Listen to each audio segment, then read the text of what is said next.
예를 들어서 제가 훈육하지 말라라는 상황들이 있어요. 술 취한 사람한테 아무리 잔소리를 해도 몰라요. 이 순간에 훈육을 해야 되냐 말아야 되냐예요. 해야 될까요? 안 해야 될까요? 아이가 지금 51개월 5살인데요. 평소에는 좀 대화도 잘 통하고 말도 잘 듣는 순한 아이인데 졸린 시간 4, 5시쯤만 되면 뭐 종이 접기를 하다가 아직 안 되면 우겨버리고 그 상황에서 훈육을 들어가는 게 맞은지 훈육을 했으면 생각하는 게 맞는지 아니면 시간을 두고 나중에 해야 되는지. 몇 시에 자요? 자는 시간 9시. 9시쯤 되고 8시 넘어가면 좀 괜찮아지죠? 그럼 괜찮아지고 이게 뭐냐면 체력과 관련된 문제기는 해요. 우리도 그렇잖아요. 피곤한 때 짜증 많이 나잖아요. 아이들도 마찬가지거든요.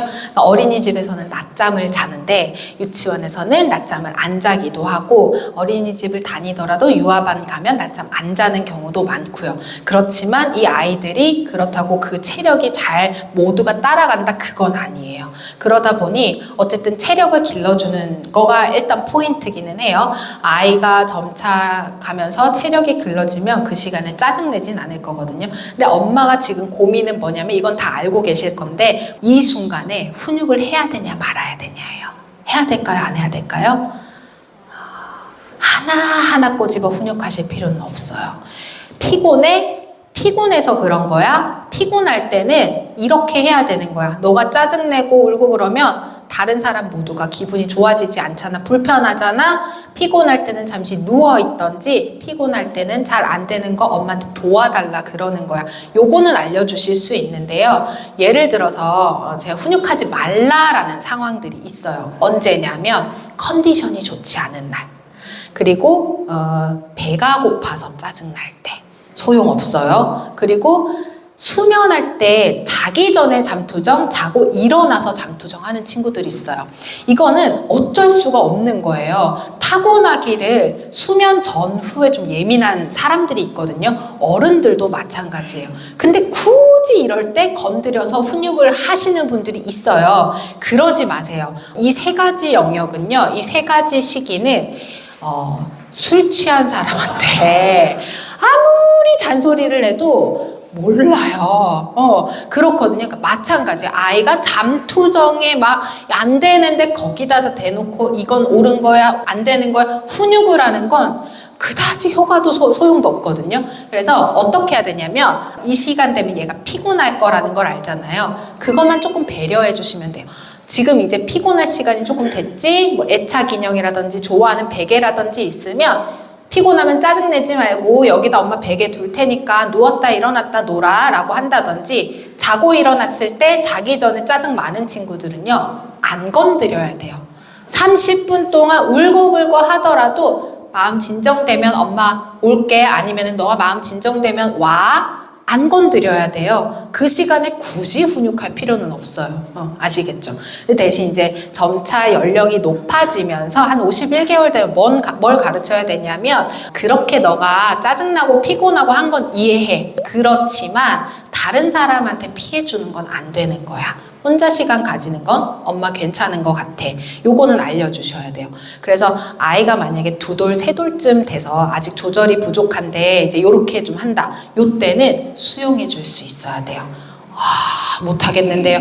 어떤 걸 수용하는, 다 받아주라는 게 아니라 어떤 거냐면요. 흥미를 조금 전환해 주거나 예를 들어서 51개월인데 자기 전에 자고 난 후에 짜증을 내면 혼자 시간 가져라고 하면 되고요. 그게 아니라 2돌밖에 안 됐어. 엄마 좀 안아줄게. 요 정도는 할 수 있는 거예요. 근데 이거는 해야 돼, 안 해야 돼 하면 얘는 안 먹혀요. 그것만 조금 기억해 주셨으면 좋겠어요. 아들이 42개월. 42개월. 네. 집에서는 엄청 자극 주고 이러는. 네네네. 어딜 가면 정말 무기력하게 가만히 누워있거나 그래서 그 특별활동 시간에 그 반에 가면 아무것도 안 돼요. 근데 다시 집에 오면 노래를 부르고 난리고 그 영화가 제일 잘 놀았으면 좋겠어요. 네네네. 이제마다 좀 지치기 시작해서 먼저 가준다는 말은 아이를 데리고 먼저 한번 간다는 거예요? 하셔야 되기는 하는데요. 지칠 만큼 하면 안 돼요. 우리 하루 이틀하고 말 거 아니잖아요. 일단 나았으면 포기를 할 수가 없어요. 그래서 가장 중요한 건 끝까지 갈 수 있는 만큼 내가 하는 거예요. 중간에 푹게 안 돼요. 중도 하체 안 되잖아요. 그래서 어떻게 하셔야 되냐면 아이가 지금 뭔가 새로운 공간에 가거나 원데이 클래스 이런 거 가면 되게 아무것도 못하고 있다라고 하셔서 걱정이잖아요.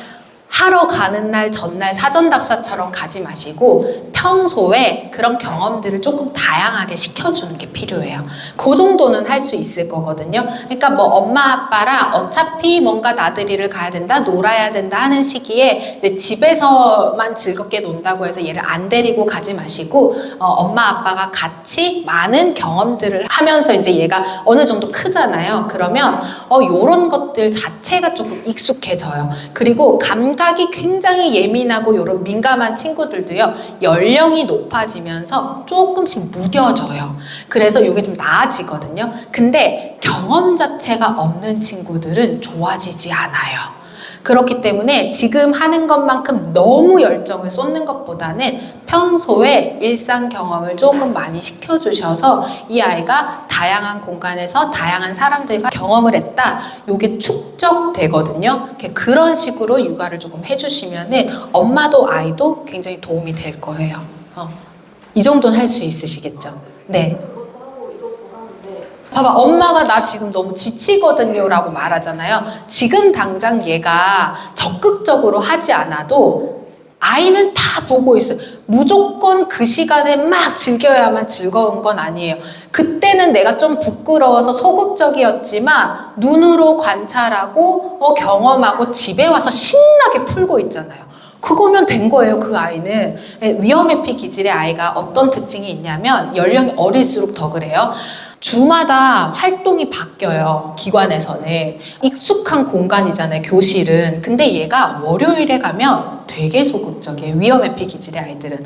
왜 그러냐면 나는 익숙한 게 편한데 월요일날 갔더니 지난주에는 분명히 동물 사진이 붙어있고 동물 장난감이 있었단 말이에요. 근데 오늘 들어갔더니 뭐예요? 주말 지내고 왔더니 교통기관 사진이 붙어있고 자동차들이 막 있는 거예요. 내가 못 봤던. 그러면 얘는 그냥 불편해요.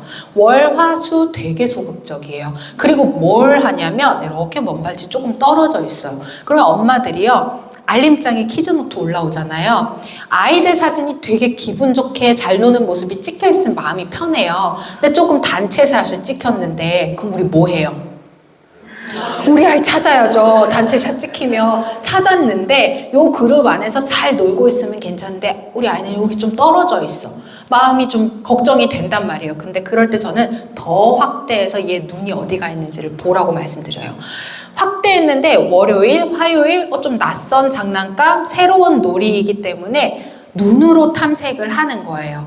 열심히 탐색하다 목요일, 금요일 그 다음 주쯤 되잖아요. 슥 꺼내서 굉장히 능숙하게 가지고 놀아요. 그리고 이 친구들은요, 익숙한 거 오랫동안 가지고 놀아요. 자극추구형의 아이들 한 번, 두 번 만져보고 벌써 다른 놀이 하러 가요. 그러니까 깊이 있게 또 탐색할 수 있는 그런 강점이 있는 친구들이거든요. 그래서 지금 당장 그 자리에서 신나게 적극적으로 하지 않는다고 얘가 참여하고 있지 않는 게 아니에요. 굳이 부담을 줄 필요는 없는 거예요. 얘 속도가 있는 거거든요. 그래서 그거를 조금 지켜주셨으면 부담 안 주셔도 될 것 같아요. 집에 와서 신나게 한다잖아요. 얼마나 열심히 들었으면 와서 신나게 할 수 있겠어요. 그쵸? 근데 희끗희끗 보면서 해도 열심히 하고 있는 거예요, 걔는. 자.